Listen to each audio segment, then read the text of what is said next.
نحمده ونصلي ونسلم على رسوله الكريم اما بعد فاعوذ بالله من الشيطان الرجيم بسم الله الرحمن الرحيم يا أيها الذين آمنوا لا تقدموا بين يدي الله ورسوله واتقوا الله إن الله سميع عليم صدق الله مولانا العظيم وبلغ رسوله النبي الكريم ونحن على ذلك من الشاهدين والشاكرين والحمد لله رب العالمين۔ بارگاہ رسالت میں درود پاک کا نذرانہ بآواز بلند اللہم صلی علی سیدنا و مولانا محمد وعلی آل سیدنا و مولانا محمد معدن الجود والکرم وعلی آلہ و اصحابہ و ذریاتہ و اہل بیتہ اجمعین۔ حمد و صلاۃ کے بعد آج کی اس نشست کا عنوان ہے، جس عنوان کو میں نے عنوان تقریر بنایا ہے وہ ہے ادب رسول صلی اللہ علیہ وسلم۔ آیہ مبارکہ آپ حضرات کے سامنے تلاوت کرنے کا شرف حاصل کیا۔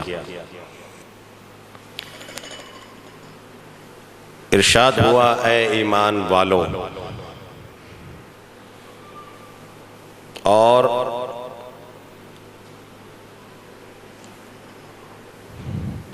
اللہ اور اس کے رسول سے آگے نہ بڑھو اور اللہ سے ڈرو، بے شک اللہ سنتا اور جانتا ہے۔ کیا ارشاد ہوا؟ اے ایمان والو۔ یہیں سے پتہ چل گیا کہ ارشاد ایمان والوں سے ہے، بے ایمانوں سے نہیں۔ اور جو ایمان والے ہیں انہیں اطمینان ہو جانا چاہیے کہ الحمدللہ ثم الحمدللہ ان کے دلوں میں ادب رسول صلی اللہ علیہ وسلم موجزن ہے، کوٹ کوٹ کر بھرا ہوا۔ تو یہ ارشاد وہی سنتے ہیں جو ایمان والے ہیں۔ ایمان والے کون ہوں گے؟ نبیین، صدیقین، شہداء اور صالحین، اور ان کے ساتھ والے جو ان پر ایمان لائے۔ ایمان تو سمجھتے ہیں نا؟ الحمدللہ سب ایمان والے ہیں، الحمدللہ۔ یہاں بے ایمان کوئی نظر نہیں آئے گا، اگر ہوگا بھی تو دور ہوگا، سن رہا ہوگا مگر قریب نہیں آئے گا۔ اور انشاءاللہ قریب آ کر دیکھے تو پتہ چل جائے گا کہ ایمان والے کون اور بے ایمان کون، اور اس کی اصل حقیقت قیامت کے روز پتہ چل جائے گی۔ جو ایمان والے ہوں گے وہ نبی علیہ السلام کے ساتھ ہوں گے، بے ایمان سارے اس کے ساتھ ہوں گے۔ اس کا نام لینے کے بعد منہ کڑوا ہو جاتا ہے، لہٰذا میں منہ نہیں کہتا ہوں نا، نام نہیں لے رہا۔ تو دوستو اور بزرگوں، اللہ رب العالمین جل مجدہ قرآن مجید کی اس آیت میں بڑے واضح طور پر ایمان والوں کے لیے حکم بھی فرما رہا ہے، اے ایمان والوں، اللہ اور اس کے رسول سے آگے نہ بڑھو۔ مطلب اور پھر ارشاد ہوتا ہے کہ اس سے ڈرو۔ کس سے؟ اللہ سے۔ اللہ سے ڈرو، اور بے شک کیونکہ وہ سنتا بھی ہے اور جانتا بھی۔ اگر ہم ڈرتے ہیں تو ہمارا ڈرنا بھی دیکھتا ہے، اگر ہم کچھ کہتے ہیں تو ہماری بات کو وہ سنتا ہے، اور اگر ہم کچھ مانگتے ہیں تو وہ ہمیں دیتا ہے، کیونکہ وہ ذات ایسی ہے کہ دیتی ہے، دینا چاہتی ہے، مگر ہم لیتے نہیں ہیں، لینا نہیں آتا۔ اس کی ذات تو اتنا دیتی ہے کہ وہ دیتے دیتے نہیں تھکتا، ہم لیتے لیتے تھک جائیں، شرط یہ ہے کہ ہم لینے والے بنیں۔ اگر ہم ایمان والے، صحیح معنوں میں ایمان والے ہوں گے تو انشاءاللہ تعالی ہمیں فکر کرنے کی کوئی ضرورت نہیں انشاءاللہ تعالی۔ تو اس آیت نے رسول پاک صلی اللہ علیہ وسلم کا ادب سکھایا، اور یہ ادب کہاں سے آیا؟ میرا رب فرما رہا ہے اے ایمان والو۔ اب دیکھیے رب تو نبی سے بلند ہوا نا، بڑا تو وہی ہے۔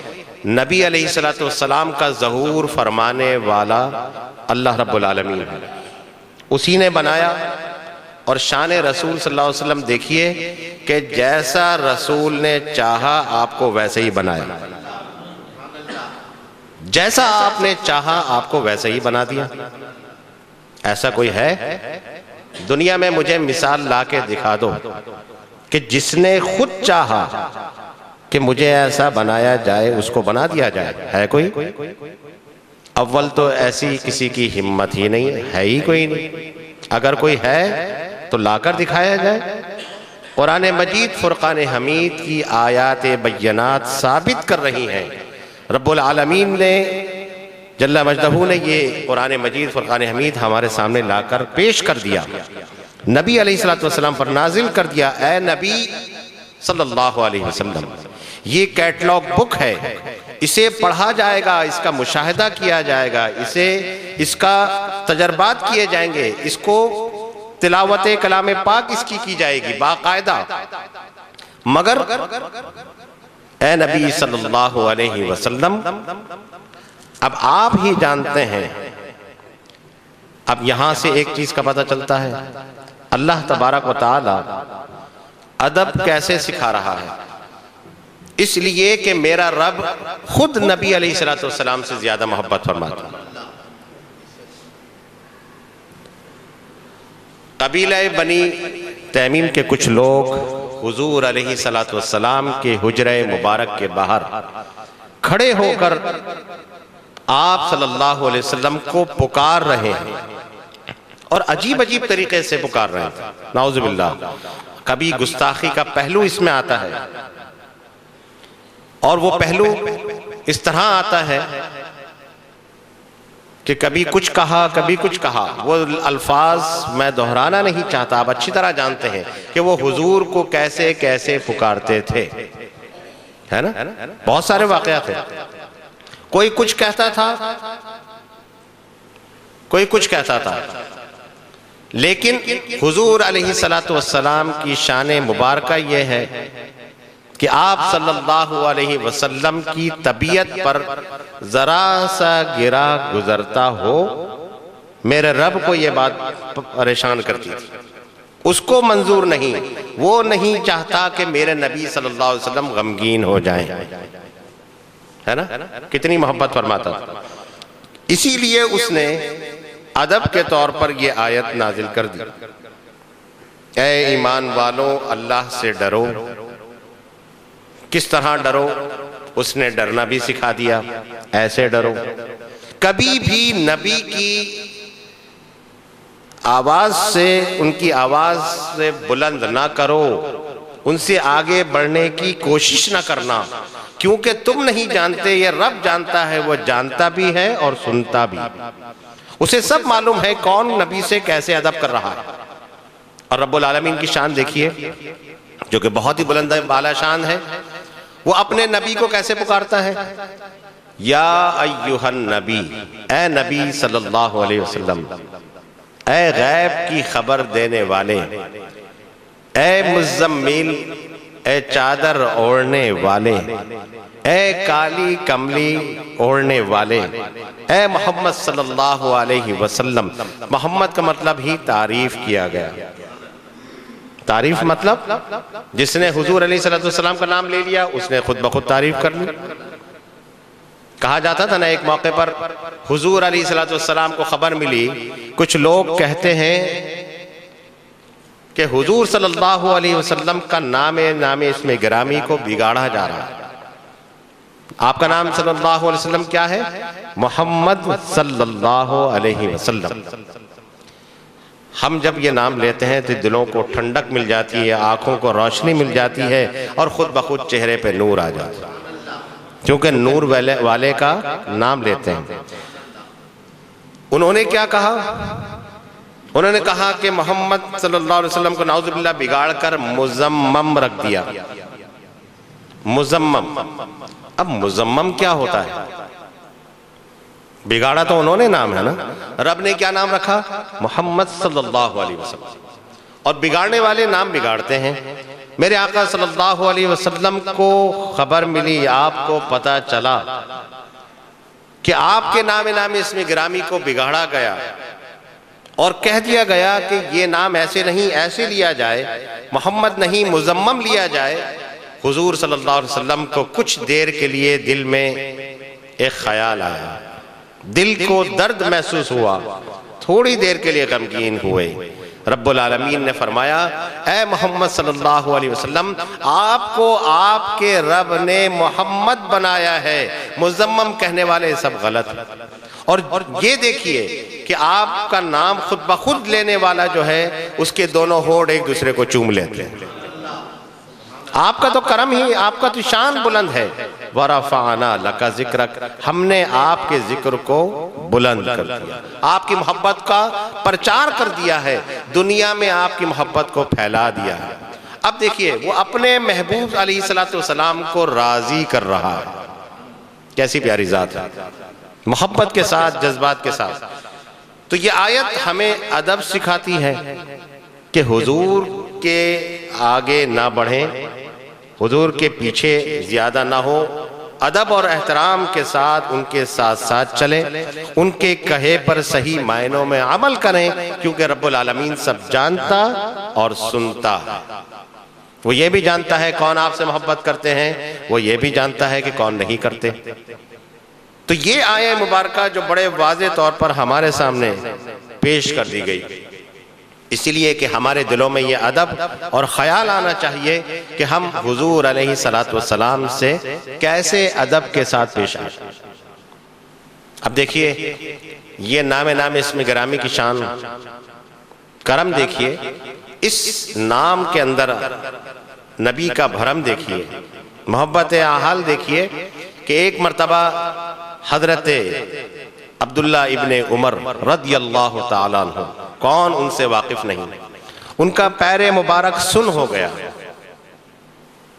امام بخاری شریف میں یہ حدیث پاک لکھتے ہیں، فرماتے ہیں کہ ان کا پیر مبارک سن ہو گیا، اور سن ہونے کے بعد بڑے بے چین رہتے ہیں۔ مثال کے طور پر کسی کا پیر سن ہو جاتا ہے، کتنا بے چین ہوتا ہے، کھڑا ہونے لگتا ہے، یہاں تک وہ چلنے لگتا ہے یا سہارا لیتا ہے۔ ایسی ہی کیفیت حضرت عبداللہ ابن عمر رضی اللہ تعالیٰ عنہ کی ہوئی۔ تو آپ کی شان میں بتانا چاہتا ہوں، نبی علیہ السلام کی شان کیا ہے۔ حضرت عبداللہ ابن عمر اپنے پیر کی تکلیف میں ہیں، کسی نے کہا، اے عمر رضی اللہ تعالیٰ عنہ، آپ کو جس سے زیادہ محبت ہے، آپ اس کا نام لے لیجئے، آپ کی تکلیف دور ہو جائے گی۔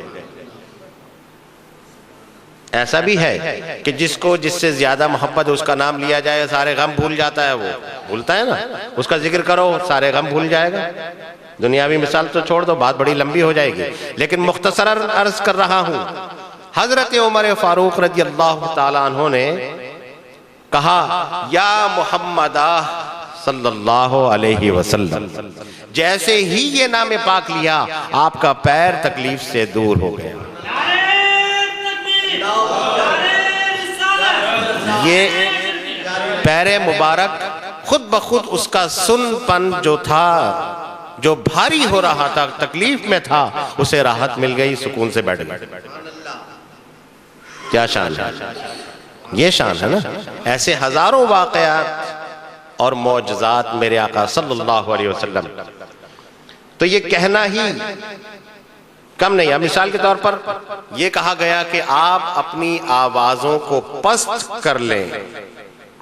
قرآن مجید فرقان حمید میں اپنی آوازوں کو پست کرنے کے لیے کہا گیا ہے۔ کیا فرمایا گیا؟ یا ایھا الذین آمنوا لا ترفعوا اصواتکم فوق صوت النبی، اے ایمان والوں۔ اب پھر ایمان والوں سے ذکر ہے، پھر ایمان والوں کو بیدار کیا جا رہا ہے، ایمان والوں کہاں ہو سنو، اے ایمان والوں. کیا کہا گیا؟ نبی علیہ السلام کی آواز سے اپنی آواز کو بلند نہ کرو، اور ان کے حضور بات چلا کر نہ کہو، یعنی آواز کو زیادہ چیخ کر پکار کر نہ کہو. آپ نے دیکھا جنہوں نے نبی علیہ السلام کے دربار کی حاضری دی ہے، اس کی زیارت کی ہے، جالی مبارک پر یہ آیت نصب ہے، لکھا ہوا ہے یا ایھا الذین آمنوا لا ترفعوا صوتکم فوق صوت النبی، پورا لکھا ہوا ہے آیہ مبارکہ. کتنی پیاری آیت ہے. اس کا مطلب کیا؟ اپنی آواز کو نبی کی آواز سے بلند. اس کا مطلب یہ ہوا اگر تم ان کے دربار میں بھی جاتے ہو نا تو چیخ کر مت پکارو، اے نبی اے نبی یا نبی، کچھ نہیں، آوازوں کو پست کر لو، ہلکی آواز. حضرت قیس ابن شماس رضی اللہ تعالیٰ عنہ، صحابی رسول صلی اللہ علیہ وسلم، آپ نبی علیہ السلام کی دربار میں تشریف رکھتے تھے. حضور علیہ السلام درس دیا کرتے تھے، تدریس فرما رہے ہیں، تقریر فرما رہے ہیں، اور ان کے ساتھ ایک پرابلم یہ تھی، ایک مسئلہ یہ تھا کہ آپ اپنی ذرا آواز کو کم سنتے تھے، اونچا سنا کرتے تھے. اب اونچا سننے والے کا ساتھ ایک مسئلہ اور بھی ہے. کیا مسئلہ ہے؟ کہ وہ آواز اونچی کر کے بات کرتا ہے. ہوتا ہے نا، اکثر یہ کہا جاتا ہے نا کہ اتنا چیخ کے کیوں بولتے ہو، بہرے ہو گئے ہو کیا؟ مثال کے طور پر ہوتا ہے نا، غصے میں کہہ دیا جاتا ہے ارے آواز کیوں بلند کرتا ہے، تو بھی سنتا ہے میں بھی سنتا ہوں، اپنی آواز کم کر کے بولو، میں سن رہا ہوں تمہاری بات، اتنا چیخ کے کیوں بولتے ہو، بہرے ہو گئے. بہروں کی مثال کیوں دی جاتی ہے؟ اونچے سننے والوں کی مثال کیوں دی جاتی ہے؟ اسی لیے کہ وہ کم سنتے ہیں تو انہیں یہ لگتا ہے کہ جیسے ہماری آواز بھی کوئی دوسرا کم ہی سنتا ہوگا، اس لیے اپنی آواز کو بلند کر دیتے ہیں. اور جب یہ کہا گیا کہ اپنی آواز کو پست رکھو، جب یہ آیہ مبارکہ نازل ہوئی، حضرت قیس ابن شماس رضی اللہ تعالیٰ عنہ کو فکر لاحق ہو گئی، پریشان ہو گئے. آپ نے جیسے ہی یہ آیہ مبارکہ پڑھی، اللہ اکبر، رونے لگے، جھومنے لگے اور گڑ گڑانے لگے، کانپ رہے ہیں. کیفیت دیکھی نہیں گئی. اسی دن وہ دربار رسول میں حاضر نہیں ہوئے. کیا ہوا؟ اور تو دوسرے صحابہ جانثار بھی موجود ہیں. قیس کہاں ہے؟ میرے آقا علیہ السلام جانتے تھے کون میرے دربار میں آیا ہے. آپ اس کو اس کے نام کے ساتھ، جیسا کہ میں نے پہلے بھی عرض کیا نا، نام کے ساتھ بھی جانتے تھے کون مجھ سے محبت کر رہا ہے. یہ بھی معلوم ہے کہ کون آیا کون گیا، سب پتا تھا. آپ سب پر بغور نظر فرما رہے ہیں، نظر کرم کر رہے ہیں. اب جو آپ نے نظر کو دوڑا کر دیکھا، ادھر ادھر دیکھا، قیس نظر نہیں آ رہا. کہا میرا ایک عاشق نہیں آیا، مجھ سے ایک محبت کرنے والا نہیں آیا. قیس کہاں ہے؟ معلوم کرو جلدی کہ قیس کیوں نہیں آئے، آج ہمارے دربار میں حاضری کیوں نہیں دی، آج ہماری محفل میں کیوں نہیں آئے. کتنی محبت کرتے تھے آنے والوں سے. جب یہ کہا گیا تو کچھ لوگ گئے تو وہاں پر جا کے دیکھا تو حضرت قیس اپنے حجرے میں بیٹھے ہیں اور سر جھکائے ہیں، آنکھوں سے آنسو جاری ہیں. کہا قیس کیا ماجرا ہے، آپ روتے ہیں، گڑ گڑاتے ہیں، معاملہ کیا ہے؟ آپ کو کس غم نے رلایا؟ آپ کو تو غم ہونا ہی نہیں چاہیے، اللہ کے رسول کا ساتھ آپ کے ساتھ ہے. کہا وہ بے شک بالکل ٹھیک ہے، لیکن میں گستاخ ہو گیا، میں نے گستاخی کر دی. کہا کیا؟ آیہ مبارکہ آئی ہے کہ نبی کی آواز سے اپنی آواز کو بلند نہ کرو، پست کرو. اسی ادب کے ساتھ میں یہاں رو رہا ہوں کیونکہ میں نے کئی بار نبی کی آواز سے اپنی آواز کو بلند کیا ہے. کیوں کہ میں اونچا سنتا ہوں. مجھے لگا کہ نبی نے کیا کہا، مجھے آواز نہیں آئی، میں نے پھر زور سے عرض کیا، نبی نے پھر فرما دیا. ان کا کرم دیکھو، انہوں نے مجھے کچھ نہیں کہا، لیکن رب العالمین جل مجدہ کو یہ بات برداشت نہیں ہوئی. اب میں کیا کروں؟ میں تو گناہگار ہو گیا، میں کیسے وہاں پر دربار رسول میں حاضر ہوں؟ میرے ساتھ تو یہ معاملہ ہے، میں وہاں کیسے جاؤں؟ گناہگار ہو گیا، میں نے گستاخی کر دی، اب مجھے پتہ نہیں میرا کیا انجام ہوگا. جاؤ جا کے سرکار کے سامنے ہاتھ جوڑ کر عرض کرنا کہ قیس اسی لیے حاضر نہیں ہوئے، میں کیسے جاؤں؟ ان کی محبت کا عالم دیکھیے، جانا چاہتے ہیں لیکن ایک عذر ہے ان کے ساتھ موجود ہے، ایک تکلیف ان کے ساتھ ہے کہ وہ اونچا سنتے ہیں، کہتے ہیں اونچا سنتا ہوں تو اونچا بول بھی لوں گا، ایسا نہ ہو لیکن اب تو میں اگر گیا تو میں تو گناہگار ہوں، گناہگار وہاں جائے، گستاخ وہاں جائے، ایسے کیسے ہو سکتا ہے؟ جب یہ بات تمام میرے آقا علیہ السلام تک پہنچ گئی، لوگوں نے آ کے عرض کیا حضور یا رسول اللہ صلی اللہ علیہ وسلم حضرت قیس کے ساتھ یہ معاملہ ہے، فرمایا اب تک جو ہوا سو ہوا، میں نے میرے رب نے معاف کیا، اور کہنا کہ قیس تمہاری اس ادا کو اللہ کے رسول نے پسند کر لیا، تم جہنمی نہیں ہو سکتے، تم گناہگار نہیں ہو سکتے۔ ارے جس نے نبی کو دیکھا ہو وہ کیسے جہنمی ہو سکتا ہے؟ وہ تو جنتی ہے۔ تو لہٰذا ان کے لیے خوشخبری ہے، کہنا یہ تمہارے ساتھ مسئلہ ہے، پرابلم ہے، تکلیف ہے، لہٰذا اس تکلیف کے ساتھ یہ مت سوچو کہ تم گناہگار ہو گئے، نہیں، آج ہی نبی کے دربار میں حاضر ہو جاؤ، ہے نا؟ کہہ دیا گیا، فرمایا۔ تو اب آپ دیکھیے جو قبیلہ بنی تیمیم کے لوگ جو چیخ پکار کر کہتے تھے نا، اور نبی علیہ السلام کی آواز سے اپنی آوازوں کو بلند کرتے تھے، آپ کے حجرہ مبارک سے پکار پکار کر کہتے تھے عجیب عجیب طریقے سے۔ تو پتہ ہے قرآن مجید فرقان حمید میں رب العالمین اپنے پیارے سے فرماتا ہے، اے پیارے وہ جو تمہیں حجروں کے باہر سے پکارتے ہیں نا، کون کہہ رہا ہے؟ یہ رب العالمین اپنے رسول علیہ السلام سے فرما رہا ہے، فرماتا ہے پیارے وہ جو تمہیں حجروں سے باہر سے پکار کے کہتے ہیں نا، چیخو پکار کر کے پکارتے ہیں، اس میں اکثر ایسے ہیں جو کم عقل ہیں، جو کم عقل ہیں، وہی تو جو تمہیں اونچی اونچی آوازوں میں پکار رہے ہیں۔ اب یہاں سے ایک مسئلہ حل ہو گیا، جو نبی کو طرح طرح سے پکارتے ہیں وہ کون ہوئے؟ کم عقل ہو گئے، بے وقوف، ان کو پتہ ہی نہیں کہ نبی کو کیسے پکارا جاتا ہے۔ ایسے پکارو جیسے فاروق اعظم نے پکارا تھا، یا محمد آہ۔ علماء کرام فرماتے ہیں الف کے ساتھ اگر ہا لگا دی جائے اس کا مطلب ہے کہ مددگار، طلب کرنا، مدد طلب کرنا، اسی لیے انہوں نے کیا فرمایا؟ یا محمد آہ، الف اور ہا، چھوٹی ہا، کیا مطلب ہوا؟ مدد کے لیے پکارا نبی علیہ السلام کو۔ ان کے نام میں یہ تاثیر ہے، تو جہاں خود آقا علیہ السلام موجود ہو تو وہاں کیا حل ہو؟ سارے مسئلے ہی حل ہو گئے، سارے چیپٹر کلوز ہو گئے، ساری فائلیں بند ہو گئی، اب کوئی سوال نہیں، کوئی جواب نہیں۔ کیوں سوال نہیں کرتے نبی کے دربار میں جا کر؟ ایسے کیوں سوال کریں؟ ان کے پاس پہنچ گئے جو سب جانتے ہیں، غیب کا علم بھی ان کے پاس ہے، سارے علم ان کے پاس موجود ہے، وہ جانتے ہیں جو ہم نہیں جانتے، انہوں نے وہ دیکھا جو ہم نے نہیں دیکھا۔ اور پھر رب تبارک و تعالی ادب سکھاتا ہے اور فرماتا ہے، اور اگر یہ لوگ اتنا صبر کرتے، پھر آگے دیکھیے قرآن مجید میں ارشاد ہے، اور اگر یہ لوگ اتنا صبر کرتے کہ آپ ان کے پاس چل کر خود تشریف لے آتے۔ سبحان اللہ، حضور صلی اللہ علیہ وسلم خود تشریف لے آئے، وہ خوش نصیب ہوگا وہ شخص جس کے پاس میرے آقا خود تشریف لے آئے، خود آ جائے۔ فرمایا خود تشریف لاتے، اور یہ ان کے لیے بہتر تھا، اس لیے کہ اللہ بخشنے والا مہربان ہے۔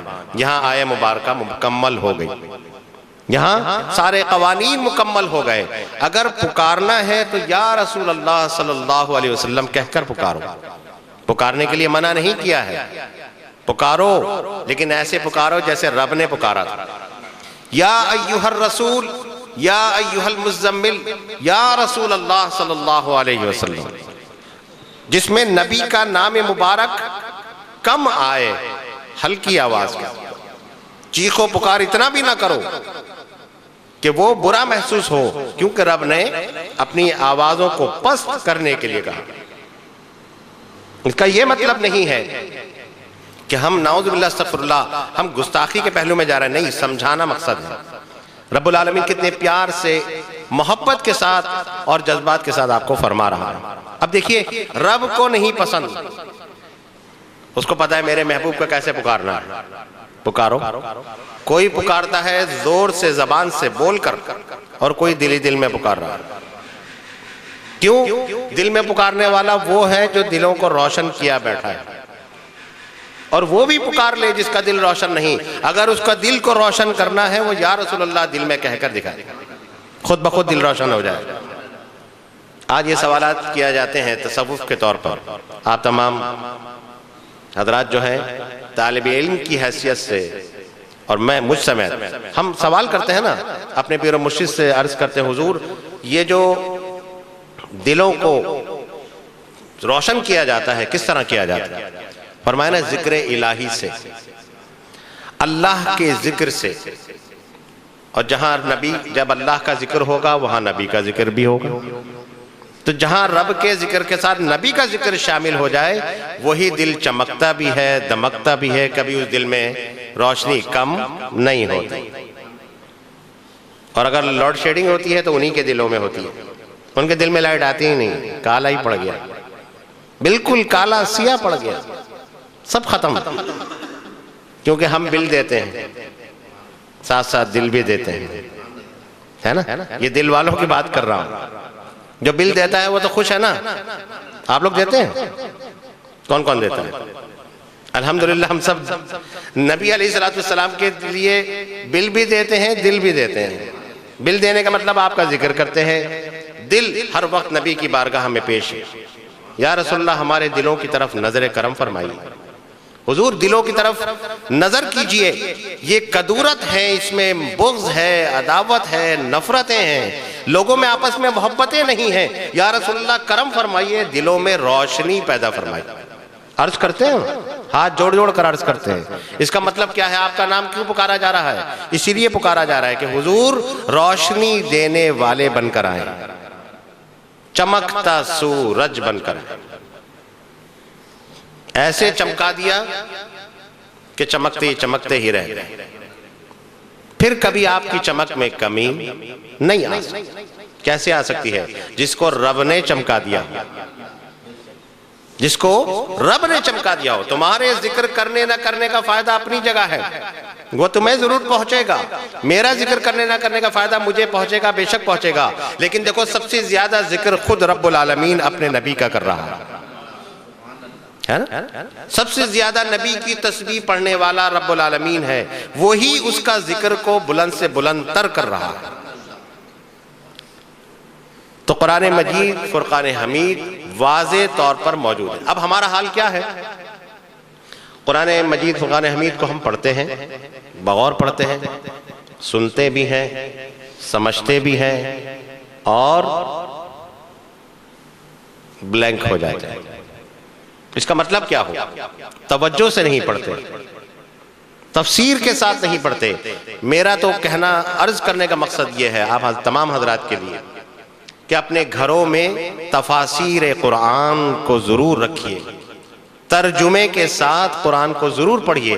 کہیں ترجمے کے ساتھ بیان کیا جا رہا ہے تو وہاں پر ترجمے کے ساتھ جو ہے سنیے، پتہ چلے گا کہ قرآن میں کیا مزہ ہے۔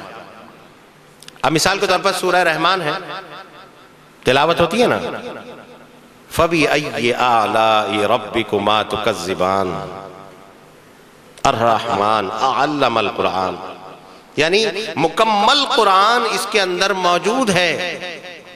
صرف ایک سورہ، سورہ الرحمن۔ اب جب ہم اس کو پڑھتے ہیں تو کیسا مزہ آتا ہے، حالانکہ ہم عربی نہیں جانتے، اس کا مطلب نہیں جانتے، مفہوم نہیں جانتے، اس کی تہ میں ہم نہیں پہنچے، ابھی ہم صرف عربی پر پڑھ رہے ہیں، عربی میں ہیں، ہم اس کو اس کے تلفظ کے ساتھ صرف پڑھ رہے ہیں، ہمیں پڑھنا اتنا آتا ہے کہ ہم پڑھ رہے ہیں، پڑھتے پڑھتے مزہ آ رہا ہے۔ فَبِأَيِّ آلَاءِ رَبِّكُمَا تُكَذِّبَانِ، تم اپنے رب کی کون کون سی نعمت کو جھٹلاؤ، کیسے جھٹلا سکتے ہو؟ ساری نعمتیں تمہیں دے دی، اور جب ساری نعمتیں دے دی تو سب سے بڑی نعمت عظمی جناب محمد رسول اللہ صلی اللہ علیہ وسلم، یہاں معاملہ آ کر مکمل ہو گیا۔ اب کیا رہ گیا؟ کچھ بھی نہیں رہا، میرے حساب سے تو کچھ بھی نہیں رہا۔ جب نبی تشریف لے آئے تو سارے مسئلے حل ہو گئے نا۔ اب صحابہ کرام جانثاران اسلام کہاں جاتے تھے؟ کسی مفتی کے پاس جاتے تھے، کسی مولوی کے پاس جاتے تھے، کسی علامہ کے پاس جاتے تھے، کہیں بھی جاتے تھے اپنے مسئلے کے؟ نہیں، جہاں مسئلہ کچھ بھی درپیش ہوا حضور کی بارگاہ میں پہنچ گئے۔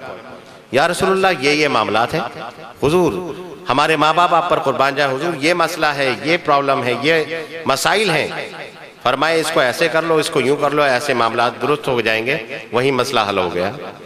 بلکہ کبھی کبھی تو ایسا بھی ہوتا تھا کہ جانے سے پہلے ہی مسئلہ حل ہو جاتا ہے۔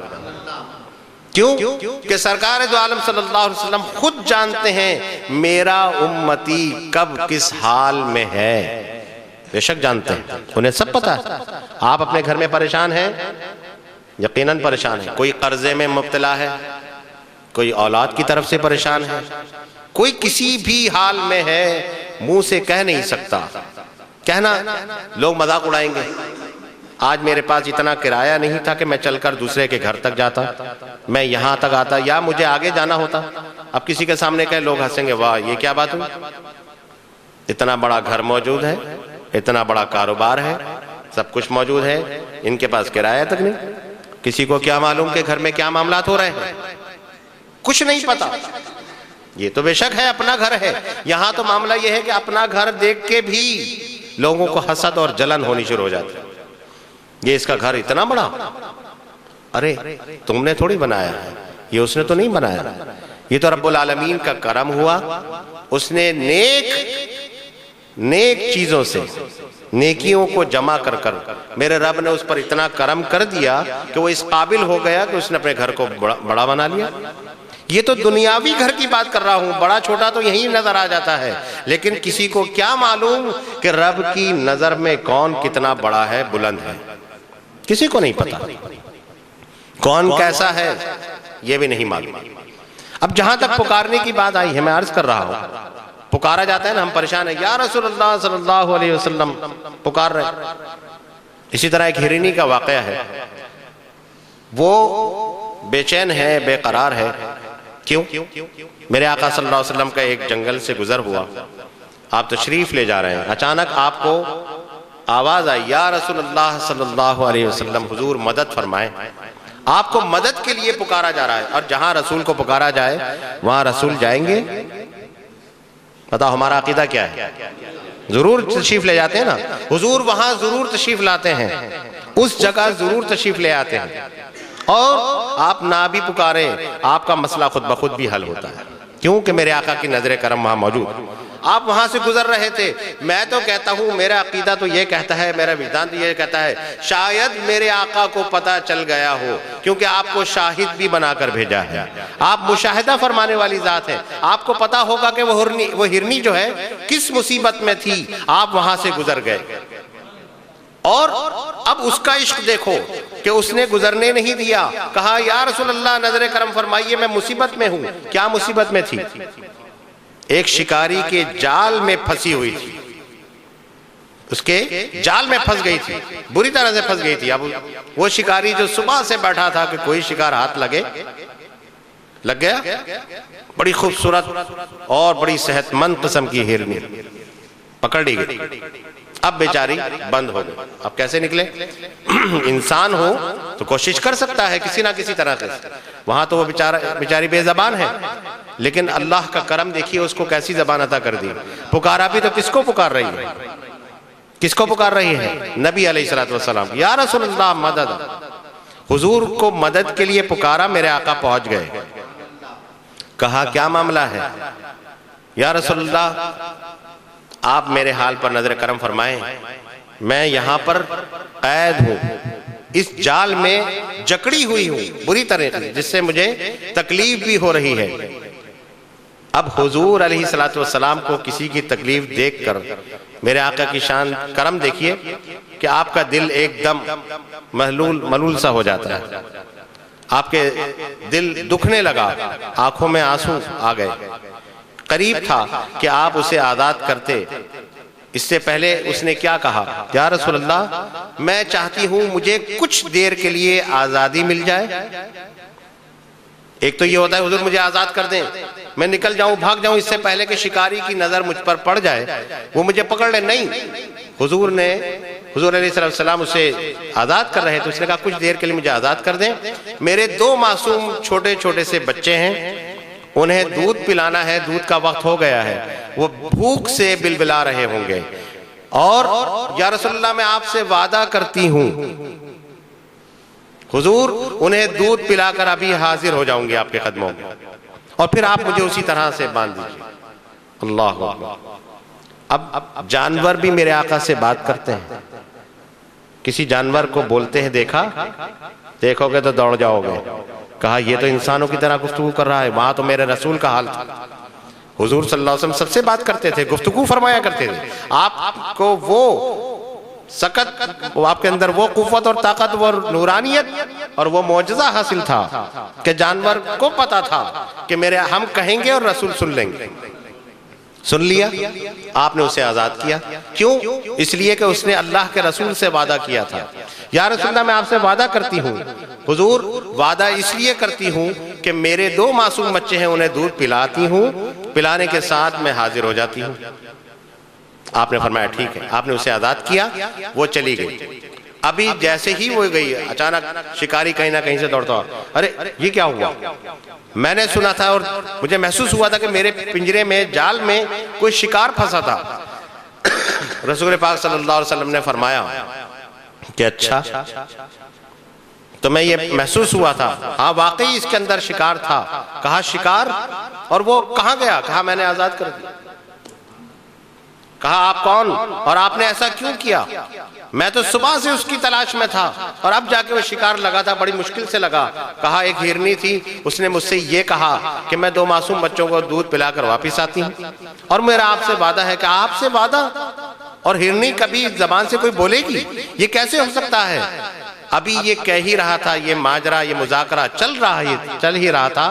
دیکھا ہرنی وعدے کے مطابق خود بھی آ رہی تھی، اپنے دونوں بچوں کے ساتھ لے کر آ رہی تھی. اس نے کس سے وعدہ کیا تھا؟ کسی عام انسان سے نہیں، رسول اعظم صلی اللہ علیہ وسلم سے وعدہ کیا تھا.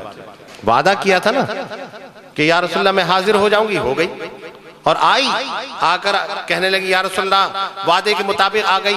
اب جو اس کو پتہ چلا کہ یہ اللہ کے پیارے رسول صلی اللہ علیہ وسلم ہیں، اچانک اس کے جسم میں ایک جھٹکا سا لگا، کانپنے لگا اور کہتا ہے الصلاۃ والسلام علیکہ یا رسول اللہ، حضور میرا سلام بھی آپ پر ہو، آپ مجھے ابھی اسلام کی طرف لے آئیے. وہ اس نے اسلام کو قبول کر لیا، مکمل ہو گیا. وہ نامکمل تھا، مکمل ہو گیا. جب اس نے رسول کو دیکھا، آدھا تو ویسے ہی ہو چکا تھا. جب وہاں معجزہ رسول دیکھا تو خود بخود مسلمان ہو گیا. میرے آقا کو کہنے کی ضرورت نہیں کہ تمہیں مسلمان ہونا ہے، ہو گیا. کیسا پیارا معجزہ ہے، کیسا پیارا انداز تھا اس کا کہ وہ اپنے دونوں بچوں، اس نے کہا اب میں اسے کیا قید کروں؟ اس نے بھی تو آپ کو مدد کے لیے پکارا تھا یا رسول اللہ. اب یا رسول اللہ میں بھی مشکل میں ہوں، میں بھی پریشانیوں میں ہوں. حضور جب آپ ایک جانور کی پریشانی ختم کر سکتے ہیں تو مجھے پتا ہے یا رسول اللہ آپ انسانوں کی بھی پریشانیاں دور کر سکتے ہیں. حضور گناہگار سیاہکار بدکار ہوں، مجھ پر بھی اپنی نظر کرم فرمائے. کیسی بات فرمائی، اتنی محبت کے ساتھ. تو ایک مرتبہ پکار کر دیکھ تو لو کہ حضور کیسے ہیں، کیسے ہیں. اب دیکھیے حضرت جبریل امی سے بھی محبت کا سوال کیا تھا نا. آپ نے یہاں بتانا مقصد سمجھا تھا، بتانا چاہتے تھے نا کہ میری، کہا اے جبریل تمہاری عمر کیا ہے؟ میں اکثر بیان کرتا ہوں. اب حضرت جبریل کی عمر کیا ہے کسی کو پتا؟ جناب جبریل علیہ السلام کی عمر کتنی ہے یہ بھی نہیں معلوم. لیکن حضور علیہ السلام یہاں پر اپنی نورانیت دکھانے کے لیے، بتانے کے لیے بتانا چاہتے تھے کہ جبریل کی عمر کیا ہے. یہ تو ایک معاملہ تھا ہمیں اور آپ کو بتانے کا. عرض کرتے ہیں یا رسول اللہ عمر کا تو نہیں پتا، لیکن چوتھے حجاب میں ایک تارا 72,000 مرتبہ چمکتا ہوا دیکھتا تھا. حضور وہی تارا میں دیکھتا تھا، مجھے اپنی عمر کا تو اندازہ نہیں. کہا خدا کی قسم وہ تارا میں ہی تھا. یعنی جب ظہور جبریل بھی نہیں ہوا تھا، حضور علیہ السلام اس وقت آپ کا ظہور ہو چکا تھا. جہاں آدم علیہ السلام کو مٹی اور روح کے درمیان رکھا گیا تھا، ابھی آپ کی تخلیق مکمل بھی نہیں ہوئی، پتہ چلا کہ آدم علیہ السلام کو زندگی دینے کے لیے رسول کا نور ڈال دیا گیا، تو وہ نور والے رسول ہیں، نورانی تاج والے رسول ہیں، اس رسول اکرم صلی اللہ علیہ وسلم کے ہم سب غلام ہیں، انہی کے نام پر ہمیں مرنا ہے، انہی کے نام پر ہمیں جینا انشاءاللہ۔ تو یہ حضور علیہ السلام کے ادب کے بارے میں اللہ تبارک و تعالیٰ نے نہ صرف یہ چند آیتیں مبارکہ میں نے آپ حضرات کی سلامت کی ہیں جو کوٹ کی ہیں، یہی نہیں پورا قرآن حضور علیہ السلام کی تعریف میں تمہید اور آپ کی تفصیل میں موجود ہے، کوئی پڑھنا چاہے تو پڑھے۔ اور پھر اس قرآن کو آسان کرنے کے لیے علماء کرام صوفیہ اعظام نے اپنے درس میں تدریس میں اس کو بڑے واضح طور پر آسان کر دیا اور آسان کر دیا، کہا کہ تمہیں عربی پڑھنی نہیں آتی تو اس کو اب اردو میں پڑھ لو، کوئی جس لینگویج کا شخص ہے اس کو اسی لینگویج میں بتا دیا، پڑھو۔ اور مزے کی بات دیکھیے، جب دربار رسول میں جاتے ہیں وہاں سندھی بھی جاتا ہے، مہاجر بھی جاتا ہے، پٹھان بھی جاتا ہے، پنجابی بھی جاتا ہے، سب جاتے ہیں، کوئی تعصب نہیں۔ تعصب کی بات کر رہا ہوں لیکن مجھے کسی سے تعصب نہیں، عرض کر رہا ہوں اس دربار رسول میں وہ جاتا ہے جیسا بھی جاتا ہے، کسی بھی زبان والا جاتا ہے، کوئی چائنیز بول رہا ہے، کیسے جا رہا ہے، لیکن ہے وہ عاشق رسول اور رسول سے اپنی زبان میں عرض کرتا ہے، رسول سب جان لیتے ہیں۔ یہ معجزہ رسول نہیں، سب ہے۔ حضور کو ساری زبانیں آتی ہیں، سب زبانیں آتی ہیں، اس کا مطلب کیا ہوا؟ سب کو ایک رہنا چاہیے، ایک۔ جو رسول پاک صلی اللہ علیہ وسلم سے عشق کرتا ہے اس کو ایک مٹھی کے برابر، ایک مکے کے برابر ہے۔ ہم سب ایک ہیں اور نیک ہیں، جب ہم سب ایک ہو جائیں گے تو کل قیامت کے روز یہ تفریق نظر نہیں آئے گی، کوئی کسی سے بغض کر رہا ہے، کوئی کسی سے بغض کر رہا ہے، یہ سب کچھ نہیں، سب کو اپنی اپنی پڑی ہوگی۔ کوئی نبی مدد کرنے کے لیے تیار نہیں ہوگا، اگر مدد ہوگی تو رسول پاک صلی اللہ علیہ وسلم کی مدد ہوگی۔ اب کہاں گیا تعصب، اب کہاں گیا یہ معاملہ کہ تم اس کے جھنڈے تلے ہم اس کے جھنڈے تلے، ایسے نہیں، ایک ہی جھنڈے کے تلے جمع ہو جاؤ، وہ ہے پرچم رسول صلی اللہ علیہ وسلم، سبز پرچم۔ یہ مہینہ ہمیں سکھا رہا ہے، ہمارے عشق کو بیدار کر رہا ہے۔ اسی ماہ مبارک میں ہم کیوں بیدار ہوتے ہیں؟ ایسا لگتا ہے سوتے ہوئے جاگ اٹھے، سوتے ہوئے جاگ گئے، ادھر بھی چراغا کرنا ہے، ادھر بھی چراغا کرنا ہے، ادھر بھی بتانا ہے، یہ سجاؤ وہ سجاؤ یہ سجاؤ، سارا جوش اسی ماہ مبارک میں کیوں؟ میرا سوال اس شاخ گرامی سے یہی ہے، کیوں ایسا کیوں کرتے ہیں؟ اسی لیے کرتے ہیں نا کہ اللہ کے رسول ہم سے خوش ہو جائیں، رب العالمین خوش ہو جائے۔ بے شک کرو اور زیادہ کرو، دکھانے کے لیے بھی کرو، پتہ چل جائے کہ عشق اور محبت کرنے والے الگ نظر آ رہے ہیں۔ اور یہ یاد رکھو رسول کا معجزہ یہاں بھی ہوگا۔ کیسا معجزہ ہوگا؟ وہ بھی ہوگا جو رسول سے محبت نہیں کرتا ہوگا، اچانک اس کے دل میں بھی ایک خیال آئے گا، سبحان اللہ کیا شان ہے اللہ کے رسول کی، ایسی شان والے رسول ہیں، ہر ایک انسان دیوانہ ہو رہا ہے، کیوں نہ دیوانہ ہو جائے؟ رسول کو ایک بار دیکھنے والا ہمیشہ ان کا ہی دیوانہ رہتا تھا، تو کیوں؟ میں گناہگار ہوں، میں اتنی دیر تک اتنی دور رہا، اب تو مجھے بھی انہی کی صف میں شامل ہو جانا چاہیے۔ خود بخود یہ رسول کا معجزہ ہی ہوگا، ان کا کرم ہوگا، ان کا کرم ہوگا۔ اسی لیے تو دوستوں اور بزرگوں کہا یہی جاتا ہے کہ دیکھو کہو وہی کرو وہی، بڑوں کے نقش قدم پر چلو، بزرگوں کے فیضان سے فیضیاب ہوتے رہو، عاشقوں کی محفل میں بیٹھ جاؤ، اس لیے کہ اللہ رب العالمین ان کے صدقے میں بھی تمہارے گناہ معاف کر دے۔ ہم گناہگار سیاکار لوگ ہیں، بدکار ہیں، رات دن گناہ پہ گناہ کرتے رہتے ہیں، اور پھر فخر کے ساتھ لوگوں کے سامنے آتے ہیں، لوگوں سے گفتگو کرتے ہیں، ایک دوسرے کو بتانے، کسی کو پتہ ہی نہیں کہ وہ کیا گناہ کر چکا ہے، نہیں معلوم۔ کوئی کسی سے کہہ سکتا ہے کہ میں نے رات کو یہ گناہ کیا، میں نے دوپہر کو وہ گناہ کیا، میں صبح وہ گناہ کر آ رہا ہوں؟ کسی کو نہیں، کچھ نہیں پتا، لیکن اللہ اور اس کے رسول کو سب معلوم ہے، وہ سب جانتا ہے۔ یقیناً میرے آقا صلی اللہ علیہ وسلم کو اس وقت بھی تکلیف ہوگی جب جہنم میں زیادہ لوگ ڈالے جا رہے ہیں۔ میرے آقا کبھی نہیں چاہیں گے میرا امتی کم از کم وہاں تو نہ جائے، کبھی بھی نہیں چاہیں گے، کبھی بھی نہیں۔ لیکن ہم اس وقت بھی باز نہیں ہیں، ہم تو کیے چلے جا رہے ہیں۔ ابھی گناہ کیا پھر رک گئے، پھر گناہ کیا پھر رک گئے، پھر گناہ۔ ارے کیا ہمارے سامنے علماء کرام، صوفیاء اعظام یا ان لوگوں کی باتیں نہیں ہیں کیا؟ سب کچھ موجود ہے، ہم ایسا کیوں نہیں کرتے؟